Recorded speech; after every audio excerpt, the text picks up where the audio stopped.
Hello friends, welcome back to my YouTube channel. तो कल हमने क्या किया था, कोस्ट में हमने कहाँ तक कर लिया था।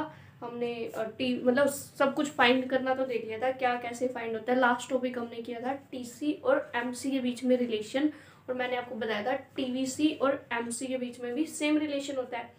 टेबल हमने पूरी बना ली थी। अगर मैं यहाँ दोबारा टेबल बनाती तो आपका ही टाइम वेस्ट होता है, क्योंकि अब आपको टेबल बनानी आ गई होगी, क्योंकि फॉर्मूले ही अप्लाई करने थे। जस्ट एक आपको याद रखना है कोई भी, और याद भी क्या रखना है, आप सिंपली कर सकते हो। पहले डिक्रीजिंग रेट से बढ़ाना है टीवीसी को, फिर कांस्टेंट, फिर और इंक्रीजिंग रेट से बढ़ाना है, सिंपल। अब हम कांस्टेंट मतलब कांस्टेंट रेट से बढ़ाना है, ठीक है। अब हम क्या करते हैं, अब हम करेंगे एसी और एमसी के बीच में रिलेशन, ठीक है। एसी और एमसी हमको ये तो पता है, ये दोनों क्या होते हैं, यू शेप। और जो एसी और एमसी के बीच में रिलेशन होता है ना, सेम रिलेशन एवीसी और एमसी के बीच में भी होता है, ठीक है। अब देखो क्या करें हम, एसी एमसी क्या हो रहा है, AC MC, AC is decreasing, MC decreasing. कौन ज्यादा डिक्रीज हो रहा है, एसी 6 2,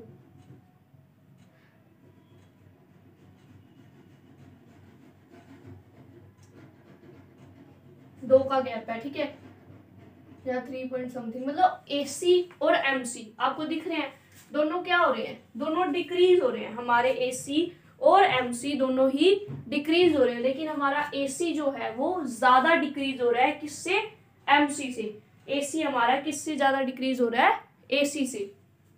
तो हम क्या लिखेंगे, first point, when AC falls या डिक्रीजेज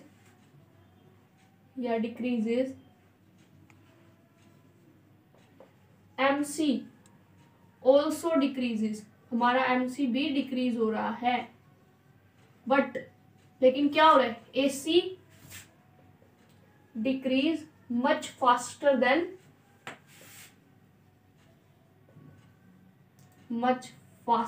देन क्या, MC।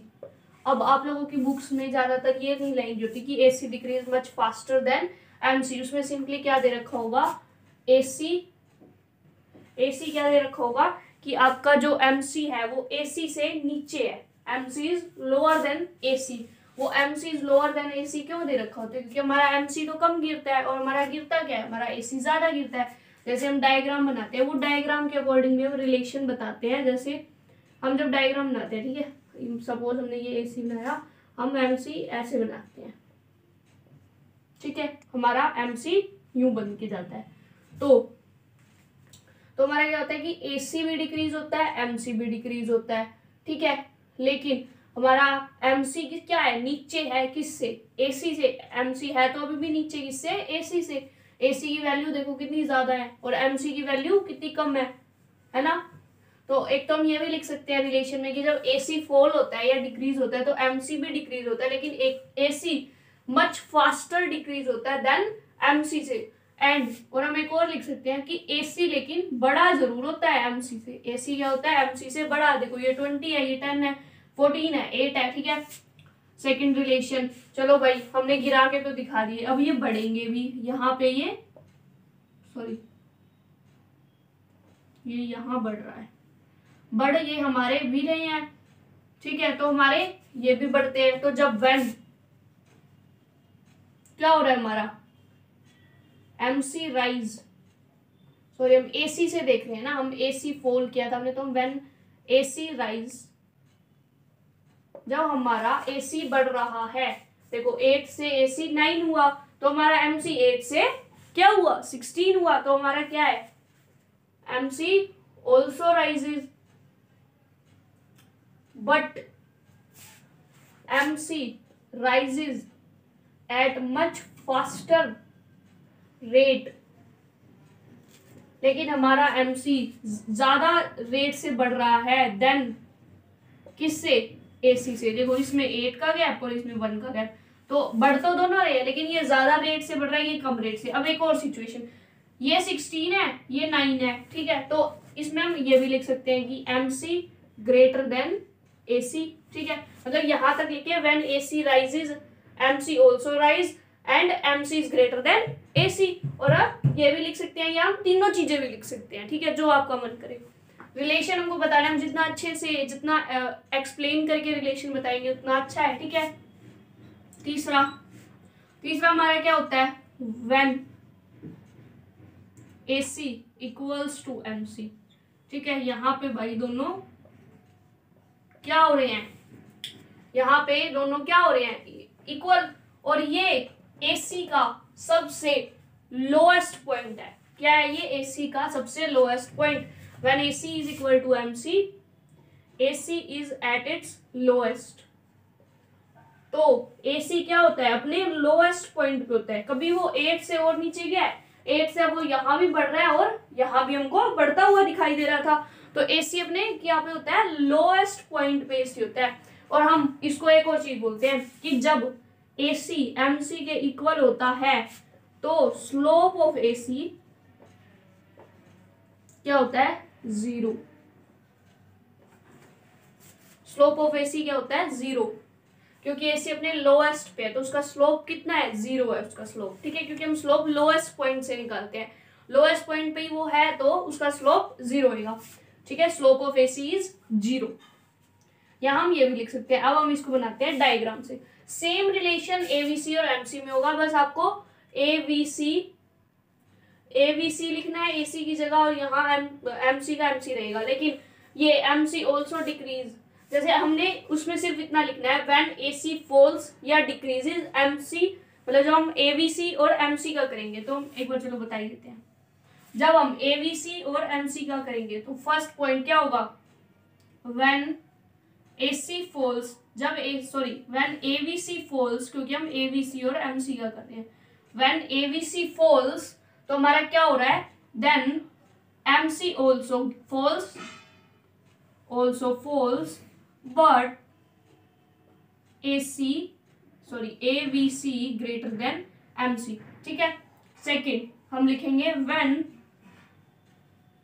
ABC rises, MC also rise but MC is greater than AC। Third when ABC का कर रहे हैं हम, when AC is equal to ABC is equal to MC, क्योंकि हमारा ABC और MC भी लोएस्ट पॉइंट पे कट करके जाते हैं। जैसे हमारा AC और MC ऐसे कट करके लोएस्ट पॉइंट पे जाएंगे ना, वैसे ही हमारे ABC और MC भी लोएस्ट पॉइंट पे कट करके जाएंगे। तो when ABC is equal to MC, ABC is at its lowest, या हम ऐसे भी बोल सकते हैं स्लोप ऑफ ABC इज 0, ठीक है। तो ये हमारा AC MC का रिलेशन है। इसमें हम ये बताते हैं कि कौन सा किस रेट पे बढ़ रहा है, ठीक है। अब इसका क्या हुआ, when ABC falls MC also falls but ABC is greater than MC। when ABC rise MC also rise but MC is greater than ABC। when ABC is equal to MC, ABC is at its lowest and slope of ABC is 0। खत्म। अब हम करेंगे इसको diagram. Diagram बिल्कुल simple सा है, 2 U बनाने हैं, नीचे से MC आएगा, AC को वो कट करेगा, और जहां पे वो AC को कट करेगा वो AC का सबसे लोएस्ट पॉइंट होएगा। जहां पे वो MC AC को कट करेगा वो AC का सबसे लोएस्ट पॉइंट होएगा। सेम डायग्राम ABC का बनते हैं। MC आएगा तो नीचे से, लेकिन फिर ऊपर चढ़ जाएगा।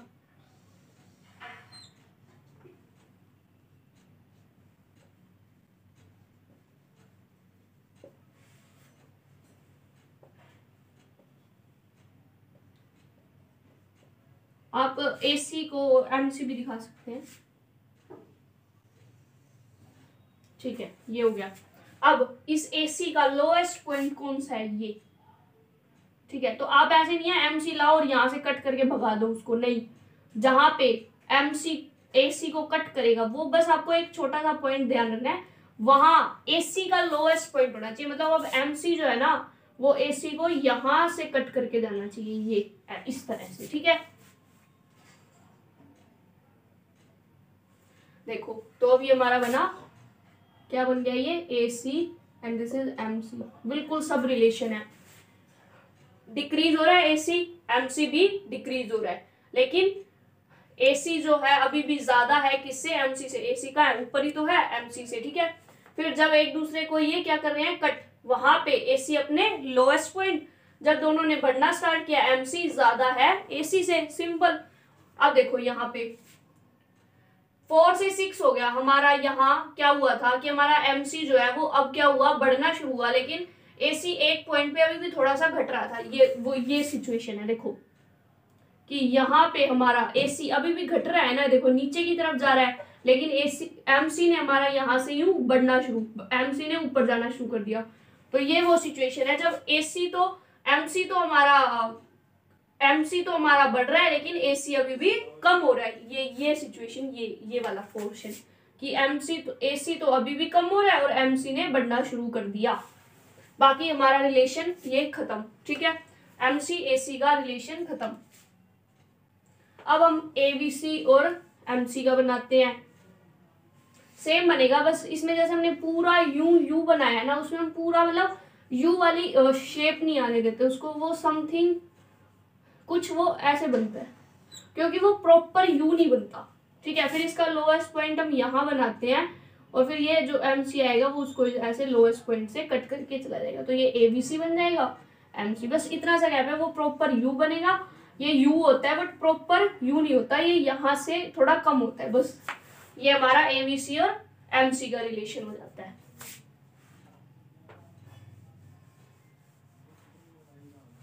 चलो अब एक बार हम ना सारे रिलेशन दोबारा कर लेते हैं, ठीक है।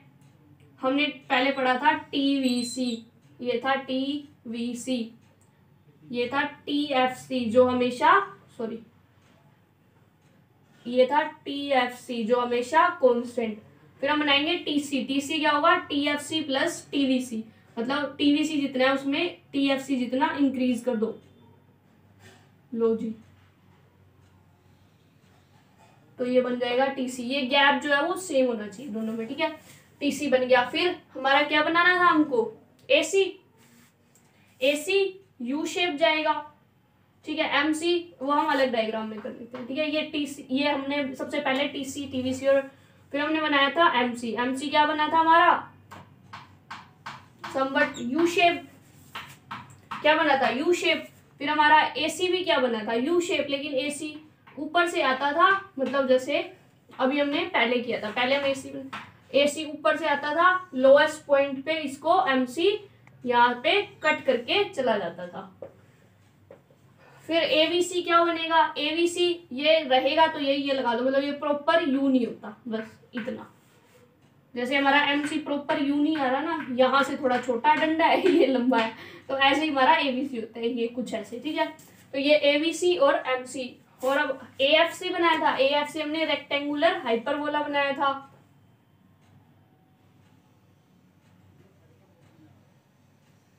कुछ ऐसे बनता है हमारा। ये क्या बनता है, AFC, ठीक है। तो अब हमारा कोर्स चैप्टर तो हो गया कंप्लीट, लेकिन अब हमारे कुछ क्वेश्चंस आते हैं, ठीक है। क्वेश्चन क्या आते हैं कि हमारा TVC और TC जो है वो इनवर्स S शेप का क्यों होता है, वो कैसे दे, इनवर्स है या फिर इन्वर्टेड S, ठीक है। तो हमारे TC और TVC इन्वर्टेड या इनवर्स S क्यों होते हैं, उसके पीछे रीजन है। क्या रीजन है, बिकॉज फर्स्ट रीजन, वही रीजन है बस, TVC फॉल्स फर्स्ट इसका हम आंसर कैसे लिखेंगे कि एट इनिशियल स्टेज पे, मतलब पहली स्टेज पे TVC और TC, मतलब जो भी क्वेश्चन है, अगर TC का है तो सिर्फ TC लिखना है, TVC का है तो सिर्फ TVC लिखना है। एट इनिशियल स्टेज TVC या फिर TC increase at decreasing rate,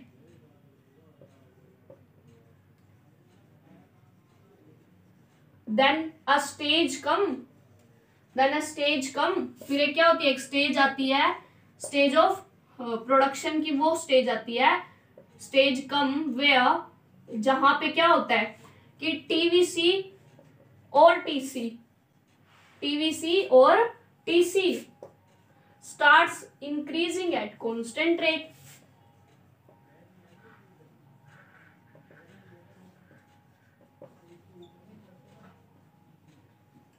Then finally, फिर क्या होता है फाइनली, TVC और TC starts increasing at increasing rate.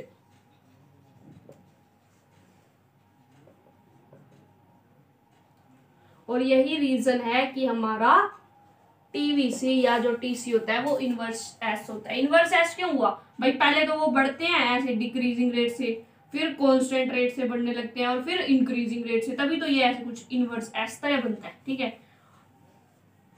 तो ये रीजन होता है कि वो इनवर्स एस क्यों होता है। तो अब आपको समझ आ गया होगा। अब AC पूछे भाई, AC क्यों यू शेप क्यों होता है, AC यू शेप क्यों होता है, क्लियर सी बात है क्यों। पहले AC क्या होता है डिक्रीज, फिर AC क्या होता है नीचे आके कांस्टेंट होता है, उसके बाद AC क्या होता है इंक्रीज होना शुरू हो जाता है, तो इसीलिए वो यू शेप हो जाता है।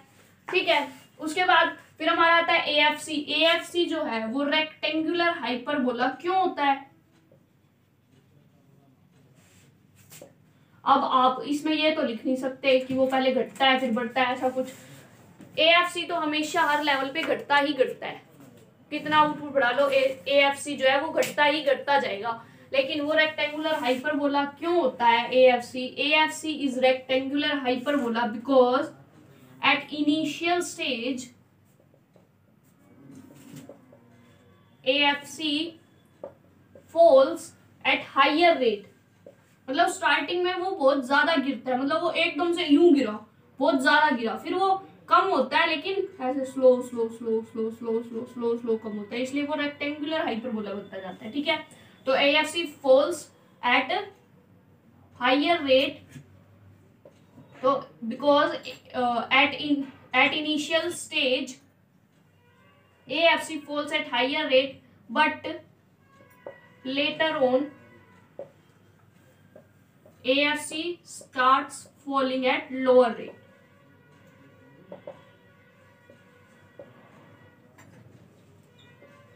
और ऐसा क्यों होता है कि वो पहले तो बहुत ज्यादा गिरता है फिर वो बहुत कम गिरता है, क्योंकि because TFC is constant at all level of production and when TFC is constant and we keep on implying the only variable inputs or we keep on increasing the variable inputs, जब हम variable inputs को लगाते ही जाते हैं, बढ़ाते जाते हैं, TFC क्या है कांस्टेंट है। ठीक है, एक लेबर लगाई तो TFC क्या है, अगर हम उसको डिवाइड करें कि एक लेबर है तो एक लेबर पे 10 ही TFC, मतलब टोटल फिक्स कॉस्ट 10 ही है, सॉरी एवरेज फिक्स कॉस्ट क्या है 10 ही। जब हमने 2 लेबर लगाई टोटल फिक्स कॉस्ट तो 10 ही रहेगी, तो 2 लेबर मतलब एक पे कितनी पड़ रही है एवरेज फिक्स कॉस्ट। तो हमें ये दिखाता है कि हर यूनिट पे हमको एवरेज कितना पड़ रहा है 5 पड़ रहा है। ठीक है, फिर जब हमने 3 लेबर लगाई तो 3 लेबर में 3 बंदों में अगर हम इस average fix cost total fix cost को बांटे तो कितनी बनेगी 3.33 तो ये क्या हो जाएगी 3.33। तो क्या होता है जैसे ही हम वेरिएबल फैक्टर्स को बढ़ाते जाते हैं ना, तो TFC कांस्टेंट होने की वजह से AFC हर लेवल पे डिक्रीज होने लग जाती है, और वो डिक्रीज की होती है स्लो रेट्स पे डिक्रीज होती है, इसीलिए ये AFC रेक्टेंगुलर हाइपरबोला होता है। So thank you so much guys for watching my video. तो आज हमारा कॉस्ट चैप्टर भी खत्म, अब हम रिवेन्यू चैप्टर स्टार्ट करेंगे कल से। प्लीज लाइक शेयर सब्सक्राइब, और आप अपने फ्रेंड्स को जो भी 11th के स्टूडेंट हैं आप उनको भी ये वीडियोस ज़्यादा से ज़्यादा शेयर करें, क्लासमेट्स होंगे आपके, आप सभी को शेयर करें। Thank you so much, bye.